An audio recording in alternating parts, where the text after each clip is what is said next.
Voici le résumé de L'être et le néant de Jean-Paul Sartre.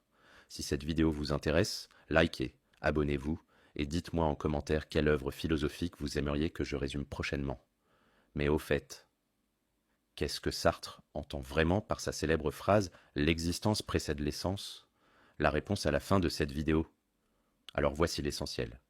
L'être et le néant, publié en 1943, est l'œuvre philosophique majeure de Sartre qui pose les fondements de l'existentialisme.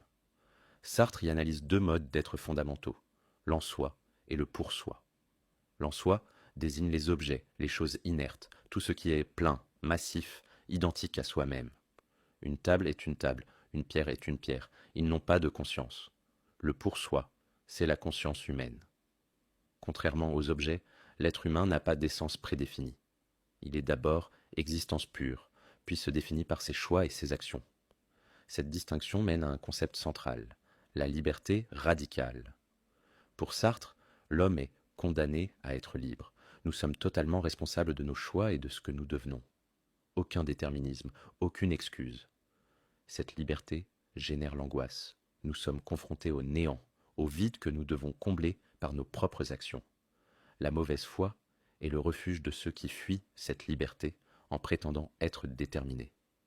Sartre analyse aussi le regard d'autrui qui nous objectifie. Quand l'autre nous regarde, nous devenons un objet pour sa conscience. Les relations humaines deviennent ainsi un conflit entre libertés qui tentent bon de se préserver. Alors que signifie « l'existence précède l'essence » ? C'est l'idée révolutionnaire que les humains n'ont pas de nature prédéfinie. Contrairement à un couteau fabriqué dans un but précis, l'humain existe d'abord, puis se crée lui-même par ses choix. Nous ne sommes pas programmés d'avance, nous nous définissons par nos actes. Cette philosophie reste percutante aujourd'hui. Dans un monde d'algorithmes qui tentent de nous prédire, de réseaux sociaux qui formatent nos identités, Sartre nous rappelle notre liberté fondamentale. Face à l'anxiété contemporaine, l'existentialisme nous invite à embrasser notre responsabilité et à vivre authentiquement, sans nous cacher derrière des rôles préfabriqués ou des excuses. N'oubliez pas de liker cette vidéo si ce résumé vous a été utile, de vous abonner pour d'autres contenus similaires, et dites-moi en commentaire quelle œuvre philosophique vous aimeriez que je résume la prochaine fois.